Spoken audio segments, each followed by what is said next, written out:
उनका नाम था माया देवी और वो राजस्थान की थी। राजस्थान के एक राजपूत परिवार से उनका ताल्लुक था और उनके जो पिता थे अमीर खुसरो के, वो उज्बेकिस्तान के थे। तो एक मिक्स संस्कृति में उनका विवाह हुआ था। तो हिंदी साहित्य के जितने भी इतिहास आज तक लिखे गए हैं, जिसमें महत्वपूर्ण आचार्य रामचंद्र शुक्ल जी का माना जाता है और भी लोगों ने लिखा, तो सब में अमीर खुसरो का उल्लेख किया गया है। और कईयों ने कुछ कुछ किस्से भी दिए हैं कि कैसे वो हिंदी में कविताएं, पद, छंद लिखते थे। तो मैं इसमें कुछ खास चीज़ों का जिक्र करूंगा और गारसा तासी का भी जिक्र करूंगा, लेकिन उससे पहले मैं आपको 900 साल पीछे ले चलता हूँ, 800 साल पीछे। हजरत निजामुद्दीन औलिया एक दिन अपनी खानका में बैठे हुए थे और ये वो समय था जबकि सुल्तान अलाउद्दीन खिलजी ने देवगिरी, दौलताबाद, दक्कन पर अटैक किया था और उसको हरा दिया था। तो उसके बाद ये समझौता किया गया कि देवगिरी हर साल जो है वो एक टैक्स अदा करेगा और एक खास नुमाइंदा देवगिरी से दिल्ली चलकर वो टैक्स देने आएगा। तो हर साल जो है वो वहाँ का एक मिलिट्री कमांडर जो है वो अलाउद्दीन खिलजी के दरबार में वो टैक्स देने आता था और जमा करता था। तो इस बार क्या हुआ कि वो किसी वजह से बीमार पड़ गया। तो राजा ने अपने बड़े लड़के से कहा, जिनका नाम था राजकुमार हरदेव, कि तुम जो है इस बार टैक्स देने दिल्ली चले जाओ, क्योंकि वो हमारे जो खास सिपाही सालार है बहुत बीमार पड़ गए और कोई व्यवस्था नहीं है और बाकी जो सिपाही सालार है वो युद्ध में गए हैं। तो वो जो है वो दिल्ली आए। तो उनको जब वो दिल्ली पहुंचे तो उन्होंने वहाँ ना हजरत निजामुद्दीन औलिया का नाम बहुत सुना, ये कोई बहुत फकीर है और जगह जगह उनका नाम और चर्चे हो रहे थे दिल्ली में। तो उनके मन में उत्सुकता आई कि ये है कौन, ये जरा इनसे मिला जाए। तो वो टैक्स वैक्स देना भूल गए और वो निजामुद्दीन औलिया साहब की खानका में चले गए। तो ये खानका वो दरगाह नहीं है जो आज मशहूर है, उस जमाने में तो दरगाह थी नहीं, क्योंकि दरगाह तब बनती है जब संत का विशाल हो जाता है। तो जब वो खानका में गए तो वहाँ देखा एक महफिल जमी हुई थी और बीच में एक बहुत बुजुर्ग सूफी बैठे थे, उनके चारों तरफ लोग थे और कुछ चर्चा चल रही थी संगीत के ऊपर। तो वो वहीं बैठ गए राजकुमार हरदेव। तो जब वो महफिल खत्म हुई तो अचानक निजामुद्दीन औलिया के एक मुरीद ने उन्हें पहचान लिया कि अरे ये तो प्रिंस हरदेव हैं जो शायद आए हैं वहाँ देवगिरी से। तो उन्होंने फौरन उनका इस्तकबाल किया और हजरत निजामुद्दीन औलिया से उन्हें मिलवाया। तो वो एक उनके बीच एक गुफ्तगू हुई और उससे बहुत ज़्यादा मुतासिर हुए और उसके बाद उन्होंने 40 दिन चिल्ला किया। ये चिल्ला का मतलब होता है मेडिटेशन इन पीस, और ये कहीं एकांत में जाके किसी गुप्त कमरे में जाके 40 दिन ये लोग चिल्ला करते हैं, सूफियों की रिवायत है। और इसे प्यूरिफिकेशन कहते हैं, बॉडी का और माइंड का भी और फिजिकली भी। तो जब ये चिल्ला किया तो इन्होंने फारसी में ग्रंथ लिखा जिसका नाम है चेहल रोजा। ये एक पर्शियन बुक है और इसके बारे में ये मशहूर है कि ये ग्रंथ अब खो चुका है, ये मिलता नहीं है। दुनिया की जितनी भी यूनिवर्सिटीज के प्रोफेसर हैं उनको ये ग्रंथ आज तक मिला नहीं, लेकिन बहुत कोशिशों के बाद ये ग्रंथ मुझे पाकिस्तान से मिला। और जब मैंने वो ग्रंथ वहां से मंगवाया तो और भी हैरत ये हुई कि वो छपा यहीं दिल्ली का था 18वीं सदी में। और दरगाह निजामुद्दीन औलिया के एक सज्जादा नशीन थे हसन सानी निजामी, उन्होंने इसे देवगिरी, दक्कन, हैदराबाद से शाया किया था और उसका एक उर्दू तर्जुमा किया था चेहल रोजा का निजामी बंसरी के नाम से। तो मुझे असल निजामी बंसरी भी असल चेहल रोजा भी मिला और वो भी मिला। तो मैंने जब उसमें पढ़ा तो मुझे बड़ी हैरत हुई कि उन्होंने पूरा जो है ना हिंदी साहित्य के इतिहास पर एक गुफ्तगू और एक चर्चा उसमें मिलती है। और उसमें एक महफिल में एक दिन निजामुद्दीन औलिया अमीर खुसरो से ये कह रहे हैं कि तुम्हें जो है वो हिंदवी में लिखना चाहिए, क्योंकि ये हिंदवी एक ऐसी जबान है जो शहर के लोगों को एक करती है। तो तुम आज से इसमें पद, छंद और कविताएं लिखना शुरू करो और इसको डॉक्यूमेंट करो। तो मुझे लगता है कि हिंदी साहित्य का इतिहास का जो कलेक्शन है, जो उसका संकलन और संग्रह है, वो निजामुद्दीन औलिया और अमीर खुसरो ने शुरू कर दिया था, उसका आगाज कर दिया था। और इसका सबसे बड़ा प्रूफ हमें चेहल रोजा में मिलता है। और उसके बाद फिर वो अमीर खुसरो ने जो उसमें बहुत सारी गीत पंक्तियां लिखी, उसके उदाहरण उसमें दिए गए हैं। जैसे उन्होंने होली के त्योहार पर लिखा, आज रंग है एमा रंग हैरी, मेरे महबूब के घर रंग है, सजन मिलावरा इस आंगन में उस आंगन में, मैं पीर पायो निजामुद्दीन औलिया गंजे शकर मोरे संग हैरी। अच्छा, इसमें सबसे इंटरेस्टिंग बात यह है कि अमीर खुसरो ने एक ग्रंथ भगवान कृष्ण के लिए लिखा जिसका नाम है हालाते कन्हैया व कृष्णा, और ये ग्रंथ अब मिलता नहीं है। लेकिन हिंदुस्तानी संगीत के जितने भी घराने हैं, रामपुर सहसवान घराना, अतरौली घराना, भिंडी बाजार घराना और यहाँ तक कि लखनऊ घराना जो कि डांस का घराना है, लेकिन उनके यहाँ भी वो ग्रंथ मिलते हैं संगीत के, जिसमें हमें अमीर खुसरो की कृष्ण भक्ति रचनाएं मिलती हैं। अभी बम्बई के एक इंदौर घराने के एक बहुत बड़े उस्ताद थे जिनका कुछ साल पहले एक एक्सीडेंट में उनका निधन हो गया, उस्ताद आमिर खान साहब, जिनके जो बेटे हैं वो बॉलीवुड के बड़े मशहूर एक्टर हैं, शहबाज खान साहब। वो अमीर खुसरो के हिंदवी कलाम की जो तराने और बंदिशें थी उन पर उन्होंने शोध कार्य किया, और खासकर जो भगवान कृष्ण पे अमीर खुसरो ने बंदिशें लिखी हैं वो गाया करते थे, और उन्हीं के रागों में बन के पंछी भये बावरे, कैसी बीन बजाई सांवरे, तार तार की तान निराली, झूम रही सब बन की डाली, पीर निजामुद्दीन बीन बजावे, खुसरो सब मिल गावे, बन के पंछी भये बावरे, कैसी बीन बजाई सांवरे। तो ये देखिए कि कितनी इंटरेस्टिंग बात है कि ये खानकाह में, और ये कृष्ण जी की भक्ति रचनाएं हिंदवी खड़ी बोली में लिखी जा रही हैं, जिसमें खुसरो ने अवधी, हरियाणवी, राजस्थानी, मैथिली, भोजपुरी का भी तड़का लगाया। अब हम बात करते हैं गारसा दी तासी की, क्योंकि आज का जो हमारा जो 5 जो हमारे इतिहास है उसमें एक गारसा दी तासी का इतिहास है, जिसकी खासियत ये है कि हिंदी साहित्य का सबसे पहला इतिहास किसी भारतीय ने नहीं लिखा, वो एक फ्रांसीसी ने लिखा जिसका नाम था गारसा दा तासी, और उसको ओरिएंटल लैंग्वेजेस से बेहद प्यार था, और इतना प्यार था कि उसने निश्चय किया कि वो खुद अपने तौर पर, और उसको जो सुविधाएं प्राप्त हैं और वो जिन लाइब्रेरी उसके संपर्क में था उनसे सामग्री जमा करके उसने हिंदुई साहित्य का इतिहास लिखा। और सबसे बड़ी बात है कि ये इतना बड़ा इतिहास है, उसने कई हजार पन्नों में लिखा है, और ये 2 खंडों में हमें मिलता है। तो इसका कई भाषाओं में ट्रांसलेशन हो चुका है, अंग्रेजी में और हिंदी में। हिंदी में इसका ट्रांसलेशन सुरेश शर्मा जी, जैसे आप बता रहे थे, लक्ष्मी सागर वार्ष्णेय जी ने किया, जो हिंदुस्तानी एकेडमी इलाहाबाद से छोड़ा है। अच्छा, कुछ लोग जो हैं वो इस इतिहास के खिलाफ भी हैं, मैं उन लोगों का नाम नहीं लूंगा, लेकिन मैं उन लोगों को ये बता देना चाहता हूँ कि उन लोगों का ये कहना है कि भाई एक विदेशी आदमी जो है वो हमारा इतिहास क्यों लिख रहा है, एक भारतीय ने क्यों नहीं लिखा, ये भारत जब हमारा इतिहास है तो भारतीय ने लिखना चाहिए। तो कुछ लोगों को लगा कि शायद ये कोई साजिश होगी, कुछ ऐसा कुछ ब्रिटिश काल के टाइम की भी बात है, लेकिन मैं उन लोगों को ये कहना चाहता हूँ कि ये इसका कोई इस तरह का कोई साजिश से कोई लेना देना नहीं है, ये एक आम घटना थी, लेकिन हमारे लिए असाधारण घटना इसलिए है क्योंकि हमारी अपनी भाषा का इतिहास एक विदेशी फ्रांसीसी आदमी लिख रहा है। और मैंने ये पूरा इतिहास एक सफा इसका पढ़ा है, जिसको पढ़ने में मुझे कई महीने लग गए, क्योंकि इसमें हजारों और लाखों लेखकों और कवियों का उल्लेख है, और ऐसे गुमनाम लेखकों कवियों का उल्लेख निकाला है कि मतलब हमने नाम ही नहीं सुने उनके कवि, उनकी रचनाएं इसमें दी गई हैं। हाँ, इसमें कमी एक जरूर है कि इसको काल क्रम में नहीं बांधा गया, वो मैं मानता हूँ, लेकिन मैं ये जरूर कहूंगा कि जब पहली बार कोई आदमी इतिहास को जमा कर रहा है तो मुझे लगता है कि वो इतना बड़ा काम है अपने आप में, तो उसको काल क्रम में बांटने का उसको वक्त ही नहीं मिला होगा बेचारे को, तो हम उसको दोष क्यों माने? पहला काम है, वो पहला काम है। आप सोचिए, हमें तो उसका ऋणी होना चाहिए कि हमारी अपनी भाषा का इतिहास वो फ्रांसीसी भाषा में लिख के चला गया, तो हमने तो उसको सबसे पहले अवार्ड देना चाहिए था। अच्छा, मैंने इसका बहुत अध्ययन किया, लेकिन आज मैं अमीर खुसरो के हवाले से गारसा दी तासी पर चर्चा करूंगा। गारसा दी तासी ने जगह जगह दोनों खंडों में अमीर खुसरो का जिक्र किया है। एक खंड में तो उन्होंने बायोग्राफी भी दी है अमीर खुसरो की, लेकिन कुछ उन्होंने त्रुटियां कर दी हैं, कुछ गलतियां भी लिख दी हैं। जैसे उन्होंने अमीर खुसरो की जो जन्म तिथि है वो गलत लिखी है, उनकी मृत्यु की तिथि भी गलत लिखी है, उनके कई ग्रंथों के नामों की स्पेलिंग्स यानी उसका जो प्रोनाउंसिएशन है, उसका जो तलफ्फुज़ है वो उन्होंने गलत लिखा है, और कुछ बातें उन्होंने उसमें गलत लिख दी है, उस पर आज मैं चर्चा करूंगा। इसमें सबसे पहले वो मीर तकी मीर का जिक्र करते हैं, और वो कहते हैं कि फारसी के बहुत बड़े और उर्दू के बहुत बड़े शायर मीर तकी मीर, जो कि मिर्जा गालिब के उस्ताद थे, उन्होंने जब हिंदुस्तान के उन रेख्ता शायरों का तस्करा जमा किया जो कि फारसी में भी शायरी करते थे, तो उसमें उन्होंने अमीर खुसरो का भी नाम लिया, और उन्होंने ये बताया कि अमीर खुसरो बुजुर्गाने रेख्ता है। इसका मतलब ये है केशव जी की वो ये चैलेंज कर रहे हैं कि अमीर खुसरो इज द इन्वेंटर और द फाउंडर ऑफ और the first poet of the Hindavi language और द उर्दू लैंग्वेज। उर्दू के कई नाम हमें मिलते हैं, उर्दू से पहले ये रेख्ता भी कहा जाता था, और रेख्ता को ये रेख्ती भी कहा गया, क्योंकि कुछ महिलाएं भी शायरी करती थी तो वो रेख्ती कहा गया। और उसके बाद उर्दू मोहल्ला, और जो हमारी हिंदी है उसको अमीर खुसरो ने मसनवी नुस्खत में हिंदुई या हिंदवी भी कहा है, और ये कहा है कि ये भारत की एक भाषा है, और अमीर खुसरो ने हिंदवी जबान को हिंदी के संदर्भ में लिया है। लेकिन बहुत सारे स्कॉलर्स ने इसको भारत की समस्त भाषाओं के आधार पर मान लिया है, जो कि गलत है।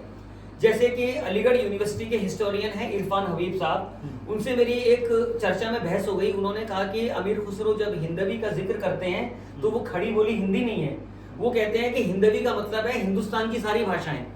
तो मैंने उनसे पूछा कि सर मुझे एक बात बताइए कि अगर अमीर खुसरो ये कहते हैं कि मैं हिंदवी का कवि हूँ, तो ये तो मुमकिन ही नहीं हो सकता कि वो हिंदुस्तान की सारी भाषाओं के कवि हैं, तो इम्पॉसिबल है। तो मैंने कहा कि यहाँ हिंदवी सारी भाषाएं नहीं है, वो खड़ी बोली का जिक्र करते हैं। और उसका दूसरा सबूत ये है कि जब वो अपनी फारसी की मसनवियों और खमसों और दीवानों में उसके नमूने पेश करते हैं तो वहां हमें साफ खड़ी बोली मिलती है। मसलन दीबाचाए दीवान हुर्रतुल कमाल, अमीर खुसरो का तीसरा फारसी दीवान, और अमीर खुसरो ने अपने सारे दीवानों के प्रीफेस लिखे हैं, प्रस्तावना या मुकदमे। तो तीसरे दीवान के मुकदमे में अमीर खुसरो लिखते हैं कि मैंने हिंदवी जबान और फारसी जबान पर इतना उबूर हासिल कर लिया है कि मैं अब इन जबानों के साथ खेलता हूं, और मैंने कुछ ऐसी पंक्तियां लिखी हैं जो कि पूरी की पूरी फारसी में है और पूरी की पूरी हिंदवी में है। इसकी एक मिसाल अमीर खुसरो यूं देते हैं कि आरी आरी हमा बयारी आरी, मारी मारी बिरह की मारी आरी। इसको यूं भी पढ़ सकते हैं कि आरे आरे हमा बयारे आरे, मारे मारे बिरह के मारे आरे। अब ये पूरी पंक्ति खड़ी बोली हिंदी की है, लेकिन जिसको हिंदी नहीं आती और वो जो सिर्फ फारसी जानता है तो वो इसको सिर्फ पर्शियन समझेगा। तो ये बहुत ही सिंपल वर्ड है। अगर आप खड़ी बोली और पुरानी हिंदी के एक्सपर्ट हैं तो आप एक एक शब्द को अगर गौर करेंगे तो आपको अर्थ मिल जाएगा। आरी आरी हमा बयारी आरी, मारी मारी बिरह की मारी आरी। इसमें कोई एक शख्स जो है वो एक स्त्री से कह रहा है कि आरी यानी इधर आ मेरे पास, आरी आरी बिरह की मारी यानी तू दुखियारी है, तुझे कोई दुख दर्द वेदना है तो तू चिंता मत कर, तू मेरे पास आ, मैं तेरे लिए कुछ करता हूं। आरी आरी हमा बेयारी आरी, बिरह की मारी आरी। अब इसको जब हम फारसी में देखते हैं तो इसमें आरी यानी आरे का अर्थ होता है सांप यानी स्नेक। तो जब हम कहते हैं कि आरे आरे हमा बेयारे आरे, तो कोई कह रहा है कि अरे अरे सांप सांप सांप बचो भागो सांप आ गया, तो पर्शियन में इसका ये मीनिंग है। तो अमीर खुसरो ने ईहाम का इस्तेमाल किया है। ईहाम का अर्थ होता है एक सेंटेंस या शब्द के डबल मीनिंग, जो हम दो अर्थी शब्द कहते हैं कि एक ही शब्द के दो दो मीनिंग निकलते हैं। हाँ जी, हिंदी में श्लेष। और अमीर खुसरो की खासियत यह है कि उन्होंने पूरे के पूरे अपने पर्शियन ग्रंथ जो है वो श्लेष अलंकार में लिखे हैं। उसमें जो सबसे बड़ा ग्रंथ है वो है एजाज खुसरवी। एजाज खुसरवी अमीर खुसरो ने 70 साल की उम्र में लिखा था, जो कि कई हजार पन्नों में है, तकरीबन 2500 पन्नों में है। और इसकी खासियत यह है कि इसमें 32 से ज्यादा जबानों का इस्तेमाल अमीर खुसरो ने किया है और इसको पहेलियों के अंदाज में ईहाम में लिखा है। तो इसको दुनिया में कोई अकेला स्कॉलर आज तक पढ़ नहीं सका। अमेरिका में आपका स्मिथसोनियन इंस्टीट्यूट है वाशिंगटन डीसी में, उन्होंने 24 साल इस ग्रंथ पे काम किया और इसका ट्रांसलेशन अंग्रेजी में वहां से शाया किया, लेकिन उसके बाद भी इसके 100 पन्ने 100 सफ़े और वो उसको आज तक ट्रांसलेट नहीं कर पाए। तो मैं गारसा दी तासी की बात कर रहा था। गारसा दी तासी ने जगह जगह उन स्कॉलर्स का नाम लिया है जिन्होंने अमीर खुसरो के हिंदवी कलाम या हिंदी शायरी पर कुछ ना कुछ उसको जमा किया है या उस पर कुछ उन्होंने अपनी टिप्पणियां दी हैं, जिसमें सबसे पहले वो मीर तकी मीर का जिक्र करते हैं। अच्छा, मीर की खास बात ये थी कि वो दिल्ली के रहने वाले थे और थोड़े ना उनका एक मिजाज था, जैसे कहते हैं थोड़ा सा मतलब रौबदार शायर थे, मतलब वो उनको अहम बहुत था अपने अंदर, वो अपने आगे किसी को समझते नहीं थे। तो इसको आप सही सेंस में भी ले सकते हैं, क्योंकि मीर की खासियत ये थी कि वो जामे मस्जिद की सीढ़ियों पर बैठकर शायरी करते थे और उस जमाने के जो नवाब जब उन्हें बुलाते थे तो वो जाने से इनकार करते थे कि हमें नवाबों से क्या लेना देना, तो नवाब उनसे खफा हो जाते थे और वो नवाबों के ऊपर भी कसीदे वो मतलब उनका मजाक उड़ा देते थे। तो कई बार उनको सजाएं भी मिली और नवाबों की तरफ से उनको कई तरह की परेशानियों का सामना भी करना पड़ा। तो मीर ने जब निकातुश शोरा लिखी तो सबसे पहले उन्होंने रेखता शायरी की बात की और वो लिखते हैं कि अमीर खुसरो ऐसे कमाल के शायर हुए हैं जिन्होंने फारसी, अरबी, तुर्की के साथ हिंदी को मिलाकर लिखा और ऐसी रुबाइयां लिखी हैं जिसमें पर्शियन और हिंदी मिली हुई है, और उसका नाम अमीर खुसरो ने रखा रुबाइयाते पेशावरान, यानी वो रुबाइयां। रुबाइयों का अर्थ मैं बता देता हूं। रुबाइयां फारसी शायरी में वो शायरी है या वो किस्म है शायरी की जिसमें किसी की तारीफ की जाती है, किसी की तारीफ में रुबाई कही जाती है, और इसकी जो पराकाष्ठा है वो कसीदे में आती है। कसीदे लिखे जाते हैं शहंशाहों के लिए, बादशाहों के लिए, लेकिन रुबाइयां उससे नीचे स्तर के लोगों के लिए लिखी जाती हैं। तो अमीर खुसरो ने रुबाइयाते पेशावरान लिखा।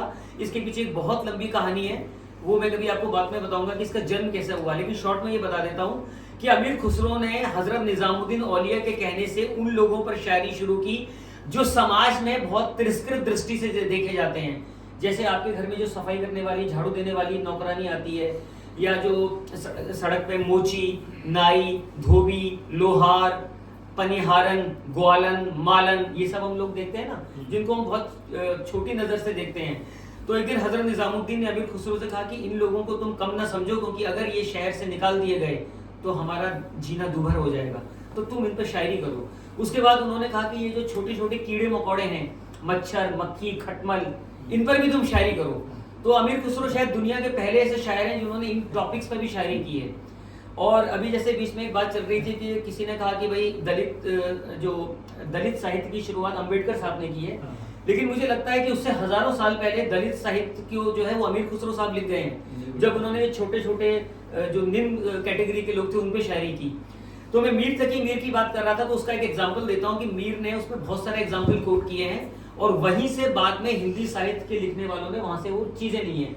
जरगर पिसरे चू महापारा, कुछ गड़िए संवारिए पुकारा, नक दे दिले मन रबू तो बिशकस, न कुछ गड़ा न कुछ संवारा।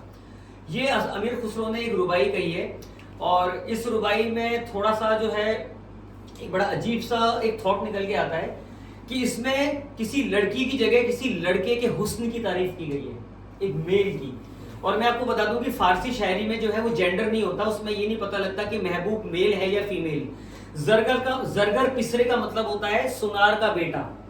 तो अमीर खुसरो कहते हैं जरगर पिसरे चू महापारा, कुछ गड़िए सोवारिए पुकारा, कि सुनार का बेटा दुकान पे बैठा हुआ चिल्ला रहा था कि भैया कुछ गढ़वा लो, कुछ बनवा लो, यहाँ सोने की दुकान है, अपनी बीवी के लिए या पत्नी के लिए या किसी के लिए कुछ गहने बनवा लो। तो अमीर खुसरो ने कहा कि जब मैं उसकी दुकान पे पहुंचा तो मैंने उससे ये कहा कि तेरा सुंदर चेहरा देखकर मैं तो तेरे चेहरे में ही गड़ गया हूं, तो अब मैं क्या गड़वाऊं, यानी तो इतना हसीन और खूबसूरत है, और जो तेरे आंखों के नीचे तिल है मैं इसी में गड़ के रह गया हूं। तो इस तरह की बहुत सारी शायरियां जो है वो खुसरो ने लिखी। और मैं आपको ये बता दूं कि इस तरह की शायरी की वजह से सूफियों पर और शायरों पर एक बड़ा इल्जाम लगाया गया कि ये लोग होमोसेक्सुअल थे, जैसे गे होते हैं, क्योंकि जो अनपढ़ लोग थे बाद के, जिन्होंने इस चीज को नहीं समझा कि ये असल में एक ईरान से ये ईरानी शायरी का तस्वुर है कि किसी के एक पुरुष शायर एक मेल की तारीफ कर रहा है बजाय एक लड़की की हुस्न की। तो बहुत सारे जो यूरोपियन हिस्टोरियंस हैं और लिटरेरी पर्सन्स हैं, उन्होंने ये सूफियों पे इल्जाम लगा दिया कि ये अमरत परस्ती करते हैं, यानी दे आर होमोसेक्सुअल्स। लेकिन ऐसा हरगिज नहीं है, क्योंकि इस्लाम में होमोसेक्सुअल्स इज टोटली प्रोहिबिटेड, और इस्लाम जो है और सूफिज्म जो है वो इस्लाम का ही एक हिस्सा है। Although it is revolt against इस्लाम, कई चीजों पे इसने इस्लाम से रिवोल्ट किया। जैसे कि इस्लाम में तस्वीरें बनाना प्रोहिबिटेड है, आप तस्वीर नहीं बना सकते किसी की। म्यूजिक गाना बजाना भी प्रोहिबिटेड है, वो संगीत सुनना भी हराम है। तो जो कट्टर मुस्लिम है वो ये सब चीजें नहीं करते। लेकिन सूफियों ने इसको उल्टा कहा। सूफियों ने केशव जी ये कहा कि ईश्वर को प्राप्त करने के जितने भी तरह तरह के साधन हैं, उसमें सबसे बड़ा साधन जो है वो संगीत है, और संगीत के जरिए आप ईश्वर को प्राप्त कर सकते हैं। अच्छा, गारसादी तासी ने इसके बाद एक ऐसे राइटर का जिक्र किया है, मैं आपको केशव जी चैलेंज करता हूं कि हमारे हिंदी के किसी साहित्यकार ने आज तक इस लेखक का नाम ही नहीं सुना। पूरे आपके जो 100, 200, 300, 400 साल के बड़े बड़े आप इतिहासकारों को ले लो, चाहे वो रामचंद्र शुक्ल जी हो, चाहे विजेंद्र स्नातक जी हो, चाहे राहुल सांकृतायन हो, चाहे हमारे जवाहरलाल नेहरू यूनिवर्सिटी में जितने भी अभी प्रोफेसर हैं, किसी ने इनका नाम ही नहीं सुना होगा। इनका नाम है मन्नू लाल जी। मन्नू लाल जी ब्रिटिश पीरियड में एक बहुत बड़े हिंदी के साहित्यकार थे, और गिलक्रास्ट ने जब फोर्ट विलियम कॉलेज की कमान संभाली और वो अलग अलग डिपार्टमेंट्स की निगरानी कर रहे थे, तो उस समय उनके कहने पर, यानी गिलक्रास्ट के कहने पर, मन्नू लाल ने फारसी के शायरों का एक तस्करा तैयार किया। सर देखिए, आपको अगर पता ना हो तो प्लीज मुझे टोकिए मत। मैं लल्लू लाल की बात नहीं कर रहा, पहले बोल ले रहे थे। मैं माफी चाहता हूँ, मैं तो मेरा समझ रहे हैं। अच्छा, उनको क्यों आया लल्लू लाल, जरा ये भी बता दीजिए। क्योंकि वो लल्लू लाल जी ने भी किया था ना, वो सभा विलास लिखी थी, लेकिन वो उसी टाइम पे गिलक्रिस्ट के टाइम के ही है, उन्होंने ही पोर्ट विलियम में जो है। मैं बता रहा हूँ, आप जिसकी बात कर रहे हैं वो लल्लू लाल जी है, मैं मन्नू लाल की बात कर रहा हूँ। अच्छा, दूसरी एक और बात है कि लल्लू लाल जी जिनका ये जिक्र कर रहे हैं, उन्होंने सभा विलास नाम का एक ग्रंथ लिखा था, जिसमें हमें तुलसीदास, रहीम, कबीर और पुराने सारे क्लासिकल पोएट्स इंक्लूडिंग अमीर खुसरो के वो दुर्लभ हमें पोइट्री मिलती है जो अन्यत्र कहीं हमें नहीं मिलती। तो वो थोड़ा कंफ्यूज हो गए हैं। मैं लल्लू लाल जी की बात नहीं कर रहा, मैं मन्नू लाल की बात कर रहा हूँ। और मैंने पहले बोल दिया था कि इनका नाम किसी ने सुना नहीं लेकिन है। अगर किसी को अगर ऐसा लग जाए कि नाम में कुछ हाँ। संदेह है तो वो बोल सकते हैं। हाँ जी, बोल सकता है, बिल्कुल। अच्छा हुआ क्लियर तो सुनिए, ये इन्होंने ग्रंथ लिखा ब्रिटिश पीरियड में जिसका नाम है गुलदस्ता-ए-निशात। ये ग्रंथ पूरे भारत में किसी के पास नहीं है, ना किसी लाइब्रेरी में, ना किसी यूनिवर्सिटी में, कहीं आपको नहीं मिलेगा। ये लंदन में रखा हुआ है। तो मैंने बहुत मुश्किल से एक ग्रंथ मंगाया और ये मुझे प्राप्त हुआ। लेकिन इसके अंदर ना कुछ प्रिंटिंग की कुछ कमी है, यानी कि जो इसकी जो पांडुलिपि है उसमें शायद पानी वानी फैल गया होगा किसी जमाने में, तो वो थोड़ी इसकी लिपि डिस्टर्ब हो गई है। लेकिन खैर फिर भी जो अमीर खुसरो का हिस्सा था वो बचा हुआ था। तो ये गुलदस्ता-ए-निशात इतना दुर्लभ ग्रंथ है जो कि अप्राप्य है। लेकिन मैंने इसकी digitise copy India office library London से मंगाई और उसमें अमीर खुसरो के बारे में देखा, तो उसमें गारसादी तासी के पास ये ग्रंथ था। तो गारसादी तासी ने हमें एक ऐसी दुर्लभ जानकारी दी है केशव जी, जो हिंदी साहित्य के किसी भी इतिहास में किसी को मालूम नहीं, ना किसी ने कोट किया। वो ये है कि अमीर खुसरो ने फारसी शायरी की कुछ खास किस्में थी, उनको उन्होंने पहली बार हिंदी खड़ी बोली में इंट्रोड्यूस किया। और वो किस्में क्या थी? मुखम्मस, मुसन्नस, मुसल्लस, मुसद्दस। अब ये शायरी आपको हैरानी होगी कि निजामुद्दीन औलिया की जो खानका थी दिल्ली में, वहां गाई जाती थी। अब तो हमें इसका कुछ पता ही नहीं, ये लॉस्ट हो चुकी है। और 2013 में जब प्रिंस आगा खान साहब ने मुझे अमीर खुसरो फेलोशिप दिया था, तब उन्होंने मुझसे यही कहा था कि हमें ये सारी जो विधाएं लॉस्ट हो गई हैं इनको रिवाइव करना है। तो अमीर खुसरो का खमसा, मसनवी, मुसन्नस, मुसल्लस, मुसद्दस और बुलावनी, कौल, कलबाना, तराना, नक्श, गुल, बहार, बसीत, तिरवट, चतुरंग, सुहेला, सवेला, सनत मुनकलिब, रुबाइयात पेशावरान, ये सब हमने इसको रिवाइव किया और हमने इनके गाने वालों को जगह जगह से ढूंढ के रिकॉर्ड किया। तो ये मुसन्नस, मुसल्लस अगर आपने देखने हैं तो आप गुलदस्ता-ए-निशात उठाइए, और ये पर्शियन स्क्रिप्ट में है और इसका आज तक ट्रांसलेशन नहीं हुआ। लेकिन मैंने अमीर खुसरो का जो उसमें जो मैटर है उसका मैंने हिंदी में ट्रांसलेशन करा लिया है। उसके बाद गारसादी तासी जो है वो अमीर खुसरो की एक बायोग्राफी देते हैं, कम से कम 3-4 पन्नों में। बायोग्राफी 90% सही है, लेकिन उसमें कुछ कुछ गलतियां हैं। वो गलतियों पर मैं रोशनी डाल देता हूं। जैसे उन्होंने सबसे बड़ी गलती जो की है गारसादी तासी ने, उन्होंने ये लिखा है कि अमीर खुसरो का जो जन्म है वो उन्होंने गलत डेट लिखी है। वो लिखते हैं 1315, लेकिन अमीर खुसरो का जो जन्म नहीं, डेथ, अमीर खुसरो की डेथ हुई है 1325 में, लेकिन उन्होंने लिखी है 1315, जो कि बिल्कुल ही गलत है।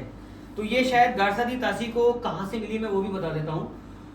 फारसी में एक बहुत मशहूर तस्किरा लिखा गया, तस्किराए वली दागिस्तानी। वली दागिस्तानी ईरान का एक शायर था जो कि सूफी कवियों का बहुत प्रेमी था। तो उसने सारे सूफी पर्शियन पोइट्स का एक बायोग्राफी तस्किराए वली दागिस्तानी के नाम से तैयार किया, लेकिन इसके अंदर उसने बहुत सारी काल्पनिक और मनगढ़ंत बातें भी डाल दी, जिसका सबूत उसके पास नहीं था और ना ही उसने किसी ग्रंथ का हवाला दिया। ये वही ग्रंथ है जिसमें पहली बार उसने ये लिख दिया कि अमीर खुसरो वाज अ होमोसेक्सुअल, और यहीं से ये एक मिथ फैल गया कि अमीर खुसरो निजामुद्दीन औलिया होमोसेक्सुअल थे, क्योंकि वली दागिस्तानी ने ऐसी उल्टी सीधी कहानियां इसमें लिख दी हैं। और जब उसका हम हवाला देते हैं तो उसमें हमें कोई सोर्स नहीं मिलता। लेकिन इसका मतलब ये नहीं है कि ये ग्रंथ बिल्कुल ही बेकार है, क्योंकि इस ग्रंथ में और भी बहुत दुर्लभ चीजें हमें उन फारसी शायरों और खुसरो के बारे में मिलती हैं जो बाकी ग्रंथों में नहीं मिलती। तो इसमें जो अमीर खुसरो की जन्म तिथि और जो डेथ की तिथि लिखी है केशव जी, वो एकदम गलत लिखी हुई है। तो यही से गारसादी तासी ने ले लिया। अच्छा, गारसादी तासी के इतिहास की जो सबसे बड़ी त्रुटि है वो ये है कि उन्होंने वेस्टर्न यानी यूरोपियन लाइब्रेरीज के जो ग्रंथ है केशव जी, उन पर 99% डिपेंडेंसी की है, क्योंकि वो भारत नहीं आ सके थे।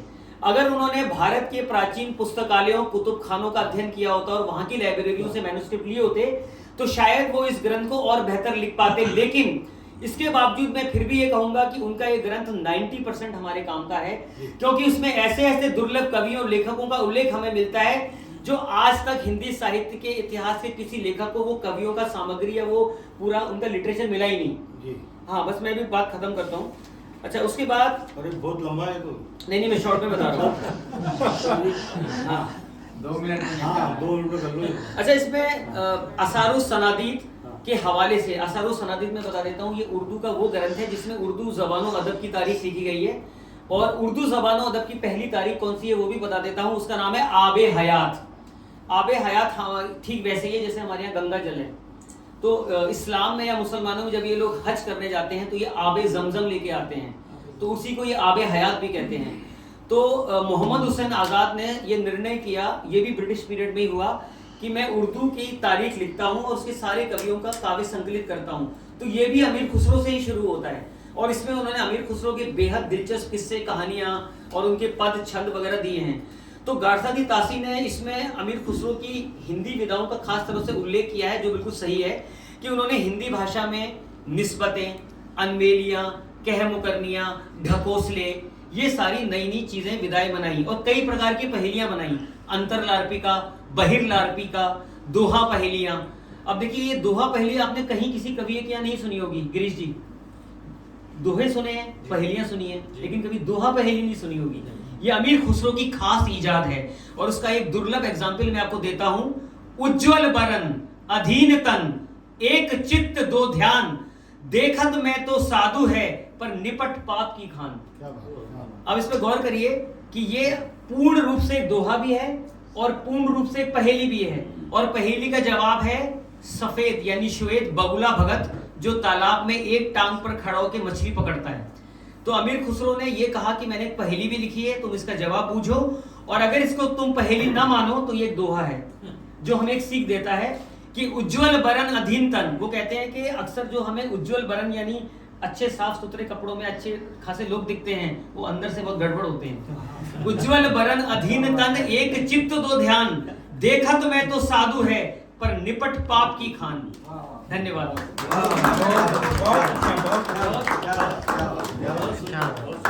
प्रदीप शर्मा के भी गाने आशा भोसले जी ने गाए हैं, 3 गाने, 7 गाने वो गा रही हैं, और हरीश जी की फिल्मों में। हाँ वो तो बता रहे हैं ना। और हरीश व्यास जो डायरेक्टर, इनकी 4 फिल्में आ चुकी हैं, 3 और अभी नवंबर दिसंबर में रिलीज है, सितंबर में भी। तो आप कॉलेज के दोस्त हैं, तो 2 मिनट आप भी बोलिए सर। 2 मिनट आइए, नहीं घबरा मत। क्योंकि आप संगीत के तो अच्छे जानकार हैं।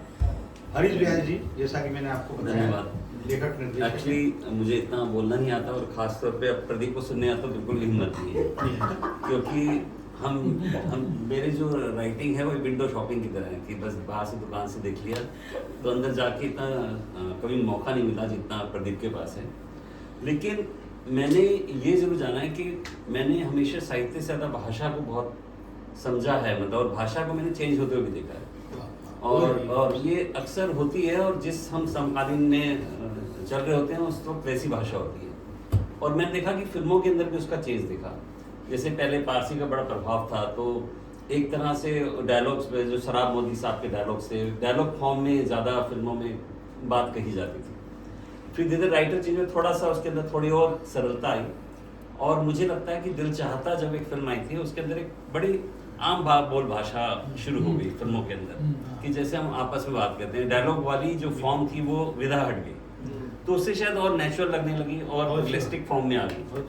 तो भाषा ने कहीं ना कहीं अपना एक गहरा असर हमारी चीज़ों छोड़ा है, और जो आज हम कह रहे हैं ये भी कभी ना कभी साहित्य बन जाएगा, जो अच्छा हम बात कर रहे हैं।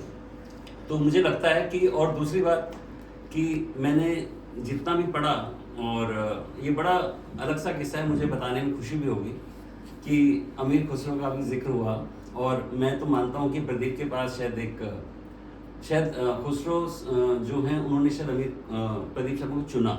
कई बार ढूंढते हैं ना लोग भी, अपने मुरीद भी ढूंढे जाते हैं, तो हाँ, तो उसके अंदर ये इसलिए हुआ क्योंकि मेरे को प्रदीप को बहुत शौक था कि हम म्यूजिक के शुरू से बड़े फैन थे, तो हमें रिकॉर्ड्स हम रखते थे, और हम उस वक्त रिकॉर्ड जब मिलते थे तो हम अक्सर अखबार के अंदर ऐड आती थी कि ये आप बेच रहे हैं, कोई साहिब जो है वो बेच रहे हैं, कुछ रिकॉर्ड बेच रहे हैं, चले जाओ। तो पहले अखबार में ऐड आती, तो हम दोनों अक्सर भाग जाया करते थे वो रिकॉर्ड लेने, सस्ते मिलते थे। तो एक दिन जब ले रहे थे तो अक्सर हम ऐसे गायक के उठाते थे, रफ़ी साहब हो गए, किशोर, लता जी, आशा जी, इन सब के रिकॉर्ड, फिल्मी रिकॉर्ड बेसिकली फिल्मों के। अचानक मुझे उस दिन एक हज़रत अमीर खुसरो का, जेम्स ऑफ खुसरो का रिकॉर्ड दिखा, ठीक है, मैंने लिया और मैंने लेके उसको रखने लगा। तब तक इसका कोई परिचय नहीं था अमीर खुसरो के। आप देखिए कितनी इंटरेस्टिंग बात है। और सेम किस्सा गुलजार साहब के साथ भी हुआ था।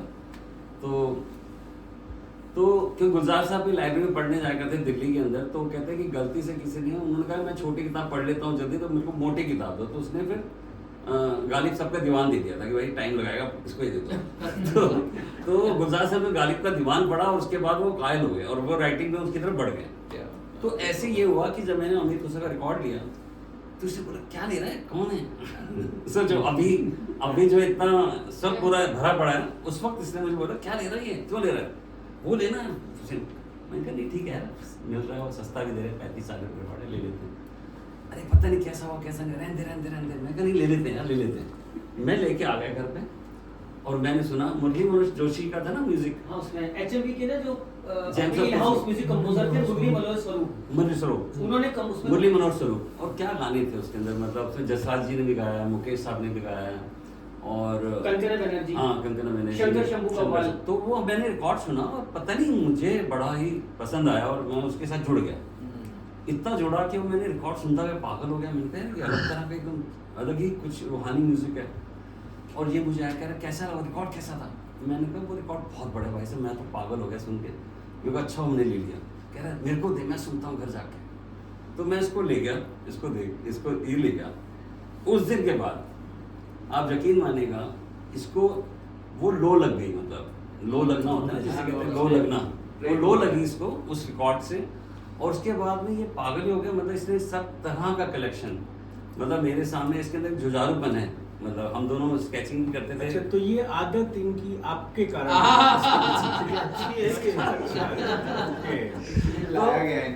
तो हुआ क्या कि, लेकिन वो ये ना कि एक जरिया होता है, बस मैं वो जरिया था इसको वहां तक ले जाने वाला, किया इसने सब कुछ। उसके बाद में कि मैंने भी सुना, मुझे अच्छा लगा, मेरे को बस शरीर तक पहुंचा, इसकी आत्मा तक पहुंचा वो शायद।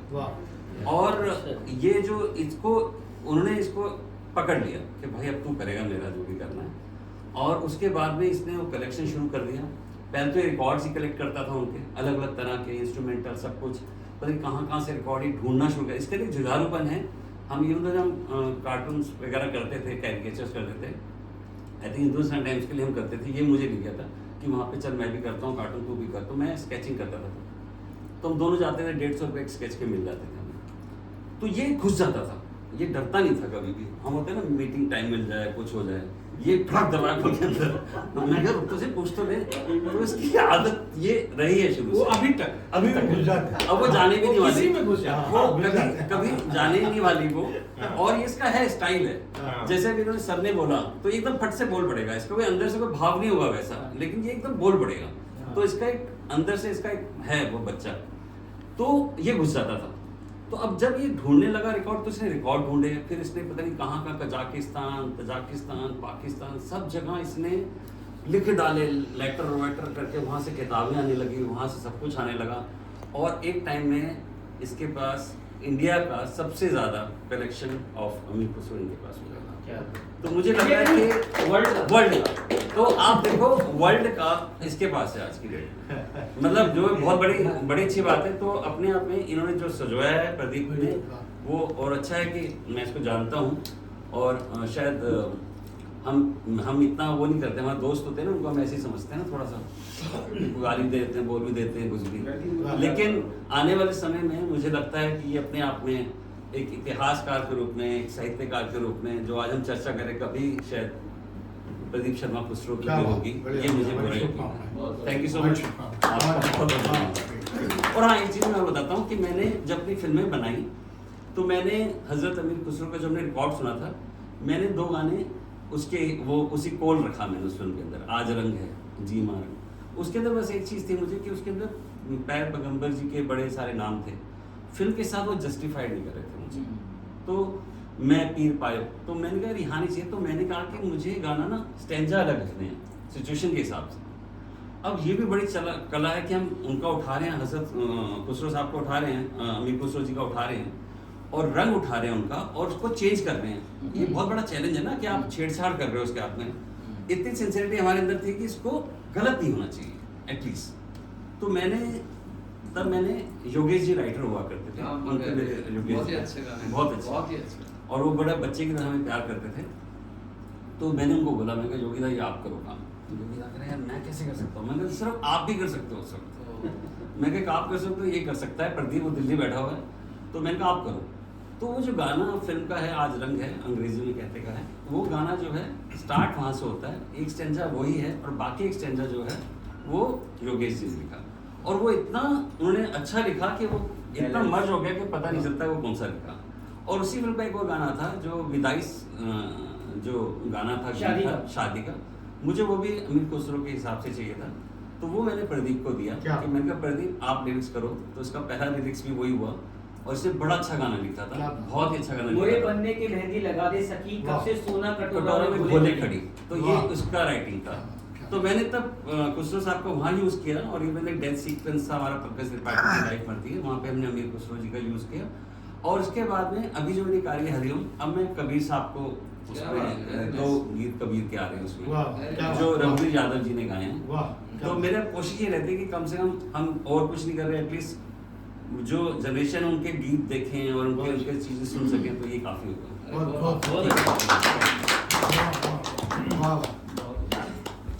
वरिष्ठ पत्रकार और साहित्यकार सुरेश शर्मा जी, नवभारत टाइम्स दिल्ली के पूर्व संपादक और इन दिनों वेब सीरीज और फिल्मों से लेखन के रूप में जुड़े हुए हैं। अनुष्का शर्मा की जो भी वेब सीरीज हिट हुई उससे भी लेखन से जुड़े थे। तो सुरेश शर्मा जी स्वागत है। आदरणीय किशोर राय जी और मित्रों, उसको चाय और बोल देना सर, आता था। हाँ, एक साथ आधे दिन सब कुछ आप जी सॉरी। असल में किशोर राय जी इस तरह का विषय चुनते रहते हैं जो हमेशा बिल्कुल फ्रेश, बहुत बिल्कुल नया होता है और उसकी ज़रूरत होती है। अभी इस बार का जो विषय इन्होंने चुना है कि जो नाम इन्होंने दिए हैं क्रम से लेखकों के, अगाथा दत्तासी, मिश्र बंधु, ग्रियर्सन और रामचंद्र शुक्ल वगैरह वगैरह, उनके बारे में भी जो घटना हुई थी वो जरूर बताइए। हाँ जी, वाजपेयी, इन लोगों का नाम इन्होंने। तो ये असल में क्या है कि जितने भी विश्वविद्यालय हैं, मुझे लग रहा है आज बल्कि लगा सुबह सोचते हुए कि क्यों महत्वपूर्ण है ये गोष्ठियाँ, कि जितने भी देश के विश्वविद्यालय हैं जहाँ हिंदी की पढ़ाई होती है, तो वहाँ पर हिंदी साहित्य का इतिहास पढ़ाया जाता है और हर जगह एक पूरा का पूरा पेपर है, MA में, BA ऑनर्स में, जो भी है। लेकिन जो विषय निकल के आया है कि हिंदी साहित्य के इतिहासों का इतिहास, जिसकी पढ़ाई नहीं होती है, ये मैं इस बात को अब कहूँगा जो PhD होनी चाहिए, PhD होनी चाहिए, नहीं हुआ आज तक। क्या बात। और दूसरों की इस बात से मुझे भी पहली बार पता चला। तो होनी चाहिए उसकी, और अलग से पेपर होना चाहिए। इससे जो हिंदी साहित्य का इतिहास जो पढ़ता है वो उसको पूरी जानकारी समग्रता के साथ मिलकर होगी, समृद्ध होगी वो, और पूरा समझ पाएगा।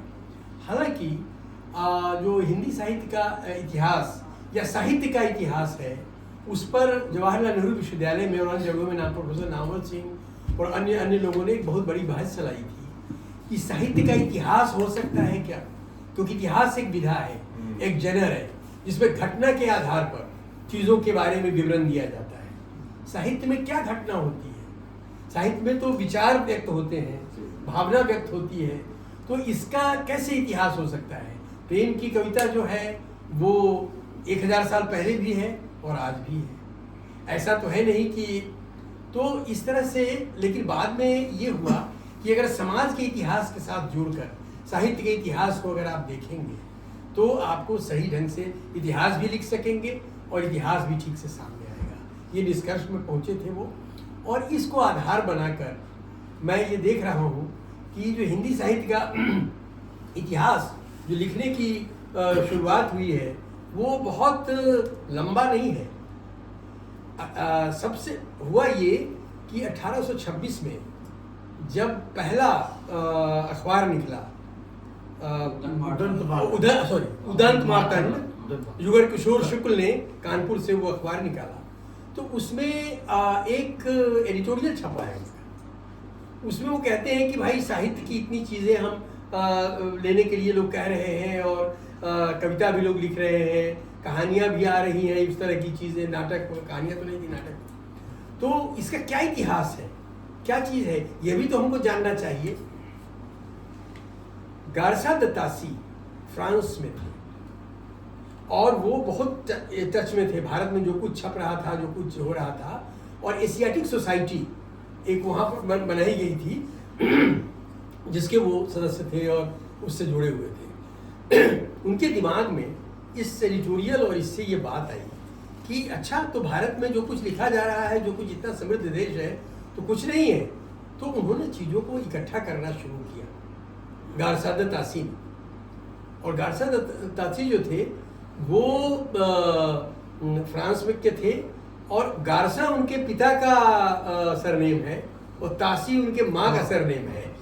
तो गारसा द तासी जो उनका नाम है वो इस तरह है। अपने यहाँ सिर्फ वो फिल्म में संजय लीला भंसाली ही मिलते हैं जिन्होंने माता जी का विपुल शाह भी लगाने लगे। अच्छा, विपुल शाह भी रहने लगे। तो गारसा द तासी ने मदर का तासी रखा और गारसा अपने फादर का रखा, अपना दर क्योंकि हमारा इतना ही है। हाँ, तो गारसा द तासी ने 1839 में 1839 में सबसे पहले इतिहास लिखा। 3-4 साल, 26 के बाद का समय आप ले लीजिए, 10 साल लगभग उन्होंने लगाया और उन्होंने इतिहास तैयार किया। और उसमें उस समय हिंदी और उर्दू एक साथ हो रहा था, लिखा जा रहा था। तो उन्होंने दोनों को हिंदुस्तानी मानकर इतिहास तैयार किया। इतिहास तैयार किया, उसमें इतिहास का कोई कॉन्सेप्ट नहीं था कि ये काल है, इसके बाद ये आएगा, इसके बाद ये आएगा। उन्होंने संकलित कर दिया कि ये इतने कई हजार कवियों को, जो उस समय चाहे जिसने दो भी लिखा हो, सारा इकट्ठा किया उन्होंने और उन्होंने संकलित कर दिया। और संकलित किया तो उसको कैसे किया, तो थोड़ा सा साइंटिफिक तो वो थे ही, उन्होंने अकारादि क्रम से किया है। उसके पहले कवि है अंगद और आखिरी कवि है हेमंत। तो इस तरह से उन्होंने इकट्ठा किया। और अंगद की कविताएं, अब मैं थोड़ा सा कम पढ़ा लिखा आदमी हूँ, मैं अंगद की ढूंढने लगा कि भाई पहला ही मुझे मिल जाए, बाकी लोग अब जीवन जितना है उसमें कहीं नहीं मिला, कहीं नहीं मिलता था मुझको। और मैं ढूंढ रहा था 20 साल से, एमए में जब था, मेरा ख्याल है कि 74 से, कि अंगद पहला मैं खोज लूंगा, उसके बाद बाकी ढूंढूंगा और कवियों को। तो अंगद अभी मुझे पिछले दिनों मैं गया हुआ था और मुझे कबीर का की एक पांडुलिपि मिली है, कहीं हाथ से लिखी हुई, वो कहीं नहीं है। तो मैंने सोचा कि कबीर का गुरु ग्रंथ साहब में जो संकलन है वहाँ शायद मिल जाए मुझे ये।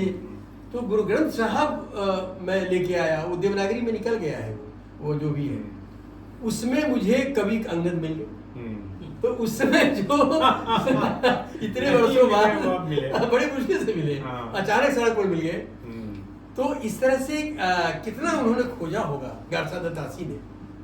तो गारसा द तासी ने उसके बाद उसके लगभग 40 साल बाद उसका दूसरा संस्करण निकाला, जिसमें और भी जोड़ा है। उसका अनुवाद अभी नहीं हुआ है, पहले का ही लक्ष्मी सागर वार्ष्णेय ने किया है, जो बता रहे थे। और इस तरह से गारसा द तासी ने वो सारा मतलब हिंदी का इकट्ठा हम लोगों के लिए किया है, जो लक्ष्मी सागर वार्ष्णेय के हिंदी अनुवाद उपलब्ध है। और जो दूसरा संस्करण है उसका नहीं है। लेकिन एक दो चीज़ जो गारसा द तासी के बारे में मैं बता देना चाहता हूँ, और बताने में कोई हर्ज नहीं है। गारसा द तासी ने फ्रेंच रिवॉल्यूशन, जो उनके थोड़े से वो परंपरावादी थे, और जो फ्रेंच रिवॉल्यूशन हुआ था उनके यहाँ, उसको सपोर्ट नहीं किया। हमारे यहाँ उन्हीं के जीवन में 1857 का बहादुर शाह जफर के नेतृत्व में जो पहला स्वतंत्रता संग्राम हुआ था, उन्होंने जो नाना साहब थे अपने यहाँ के जो स्वाधीनता सेनानी, उनको उन्होंने रक्त पिपासु कहा था। और उन्होंने 1857 को पसंद नहीं किया था। तो ये इसको मानते हुए भी, क्योंकि वो थोड़े परंपरावादी थे अपने, तो उन्होंने अपने यहाँ का वो भी नहीं किया था। जबकि मार्क्स ने, जो जर्मनी में थे, हमारे 1857 की क्रांति को नेशनल रिवॉल्यूशन कहा था। तो इस तरह से हम पहला जो इतिहास गारसा द तासी का है, इस्तवार द लालित्योत्योर हिंदवी हिंदुस्तान, ये जो इतिहास है उसकी ये कहानी है। और ये हमारे पहले इतिहासकार हैं और जब ये अब हमारा जो दूसरी किताब आती है इतिहास की, उसके बाद इतना हो गया, उसके बाद जो दूसरी किताब आती है वो एक मौलवी कमरुद्दीन 1848, उसके 10 साल बाद मौलवी कमरुद्दीन की आती है। उसका अनुवाद नहीं हुआ है। आप कहीं वो कलकत्ता की किसी लाइब्रेरी में है और वो देखिएगा अगर अनुवाद हो सके तो। कमरुद्दीन की किताब है 48 की, और उसमें लोगों ने जो उसके बारे में लिखा है, जिन्होंने पढ़ा है, हमने पढ़ा नहीं है उसको क्योंकि वो तो उसमें उन्होंने बताया है कि उन्होंने क्या किया है कि उर्दू उस ज़माने 10 साल उर्दू के जो लोग हैं, और उन्होंने कहा है कि उर्दू हिंदी दोनों एक है, हिंदुस्तानी है। पहली बार उन्होंने ये घोषणा की है और दोनों को मिला के उन्होंने किया है। तो उर्दू साहित्य का इतिहास जो एहतशाम हुसैन ने लिखा है उसमें उन्होंने कमरुद्दीन की चर्चा की है। कहा है कि वो हमारे पहले इतिहासकार कमरुद्दीन है और वहाँ से सामग्री भी लिए एहतशाम हुसैन। 48 में ये दूसरा इतिहास हुआ। तीसरा इतिहास जो है वो 1873 में 73 में शिव सिंह सेंगर लिखते हैं। शिव सिंह सेंगर का की किताब है शिव सिंह सरोज, और उसमें थोड़े वो सख्त भाषा का इस्तेमाल करते हैं। वो उन्होंने भी कोई काल विभाजन नहीं किया है उन्होंने, ये काल, क्योंकि इतिहास साहित्य के इतिहास का डिसिप्लिन का कॉन्सेप्ट नहीं था। तो शिव सिंह सेंगर ने बहुत कड़ी भाषा में जो घड़िया कविता लिखी है, इसने अच्छा लिखा है, इसको निकाल देना। लोगों ने उनको बहुत ही सख्त कहा है। आचार्य शुक्ल ने उनको लिखा है कि बहुत ही कड़े स्वभाव के थे, लेकिन कारण मैं बताता हूँ। वो असल में पुलिस के दरोगा थे। उनका लाइफ जब मैं पढ़ रहा था हमको जवाब मिल गया। हमने कहा कि आचार्य शुक्ल की निगाह कैसे नहीं गई, तो वही बोलना था। तो वो इसी तरह से शिव सिंह सेंगर दरोगा थे, तो लेकिन साहित्य में रुचि थी, तो भाषा तो कितना बचाएंगे आप। थाना से घर आएंगे तो कितनी दूरी है, कितना बदलेगी भाषा। तो ये उन्होंने शिव सिंह सरोज की जो किताब है वो अवेलेबल है, और जो भी है शिव सिंह सरोज के बाद आप उस शताब्दी में हिंदी का ये जो तीसरा इतिहास आपका ये पूरा हो गया। उसके बाद 1913 आता है, उसमें आपकी चौथा इतिहास, वो मिश्र बंधु विनोद किताब का नाम है। 3 भाई थे,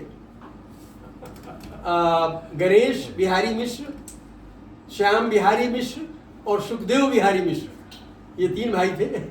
सबके संयोग से एक भाई जो दूसरे भाई थे वो 8 साल छोटे थे, उससे छोटे 5 साल छोटे थे, इस तरह से था। तो उन लोगों ने मिश्र बंधु विनोद 3 भागों में वो इतिहास लिखा है। उसमें पहली बार काल विभाजन करने की कोशिश की गई है कि पहला काल क्या माना जाना चाहिए, शुरू का समय, बीच का समय और आधुनिक समय। इस तरह से उन लोगों ने मिश्र बंधुओं ने वो किया है। मिश्र बंधु का इतिहास यहाँ आने के बाद काफ़ी चर्चा हो चुकी थी और हिंदी साहित्य में लिखा जा रहा था। नवजागरण का समय आ गया था और सारे जो हिंदी के लोग हैं, महावीर प्रसाद द्विवेदी, रामचंद्र शुक्ल, श्याम सुंदर दास, ये सब लोग आ चुके थे। तो इसके बाद जो एक सबसे प्रमुख प्रयास 1929 में जो 5वां इतिहास है, जो एक समग्र इतिहास माना जाता है, वो रामचंद्र शुक्ल का इतिहास है, हिंदी साहित्य का इतिहास, वही सबसे इम्पोर्टेंट है। और उसमें उन्होंने उस पूरे सबको समाहित कर लिया है और ये इतिहास आता है।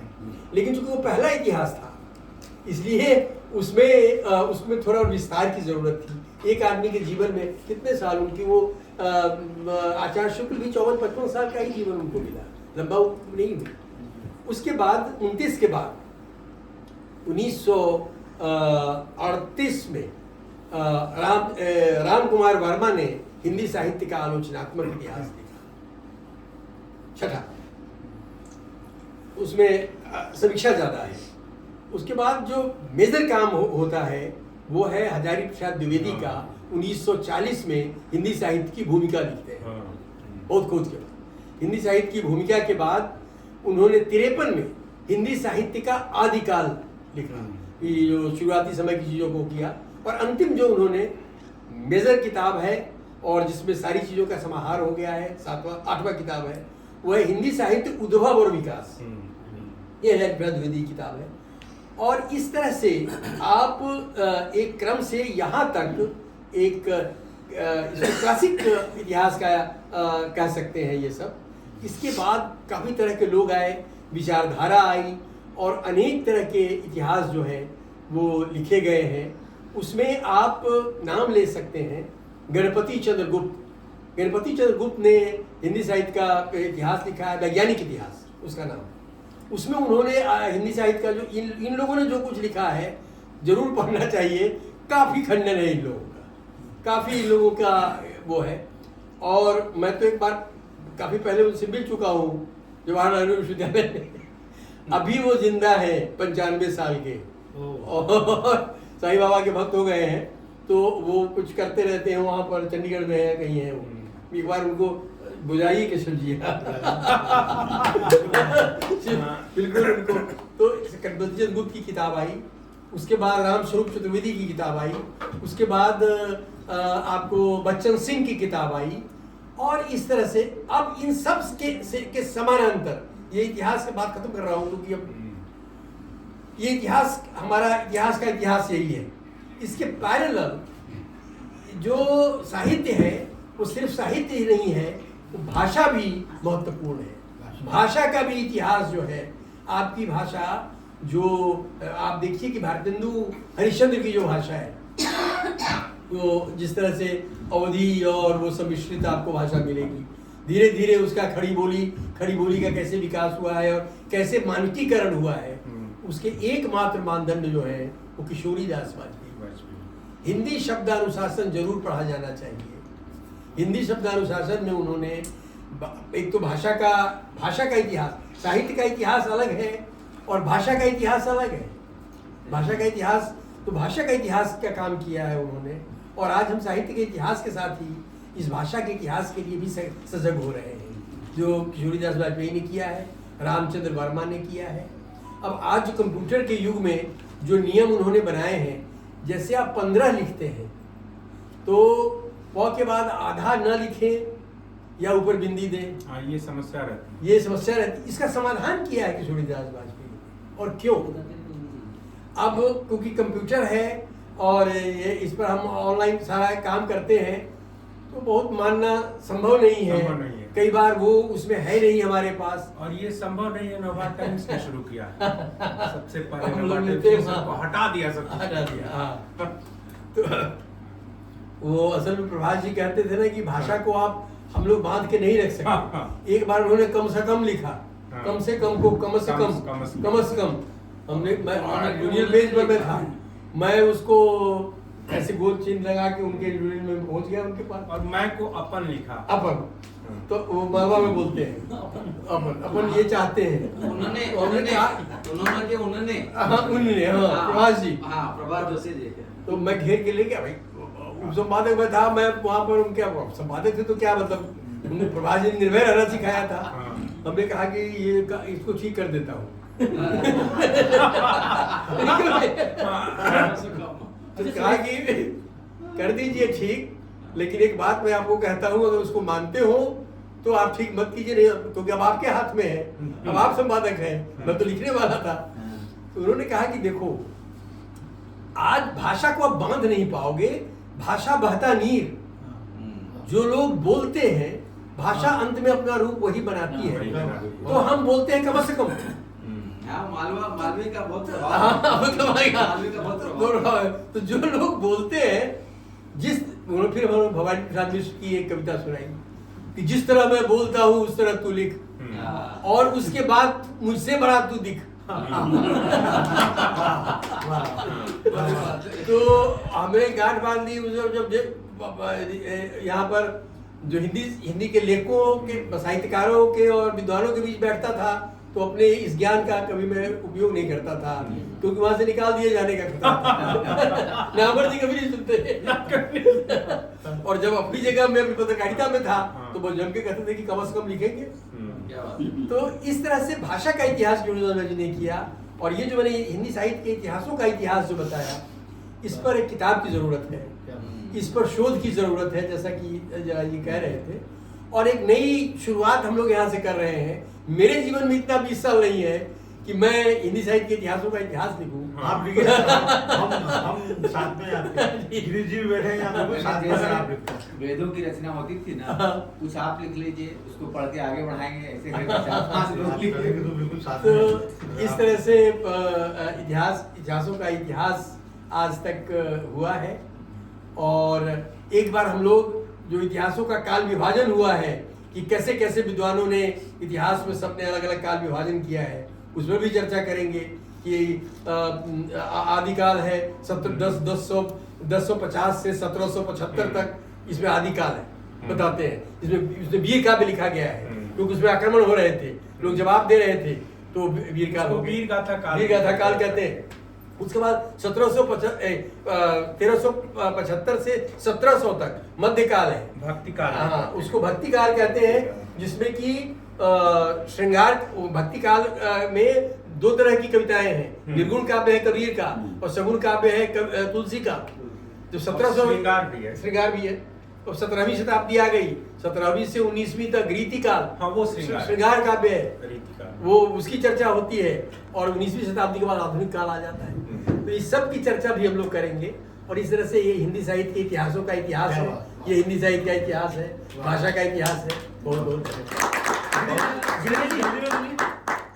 सुरेश जी, मैं एक छोटी सी चीज कहना चाहूंगा। अभी सर, एक छोटी सी बस, कि हिंदी साहित्य का जो सबसे बड़ा इतिहास लिखा वो गया, चाय उसकी आपने चर्चा राज्य नहीं गरम की। चाय और बोल दो इनको सर। सुरेश जी, हिंदी साहित्य का जो सबसे बड़ा इतिहास 16 खंडों में लिखा गया, हाँ। वो भी बहुत इंपॉर्टेंट माना जाता है नागरी प्रचारी सभा से। 16 खंडों में, 16 वॉल्यूम्स में। आनंद जोशी। और उसके बाद सर एक आपका ग्राम साहित्य लिखा रामनरेश त्रिपाठी जी ने, कार्यक्रम और एक बाल दूसरा, इसका दूसरा कभी लंबा वीडियो हो जाएगा ना, है ना? अब इसका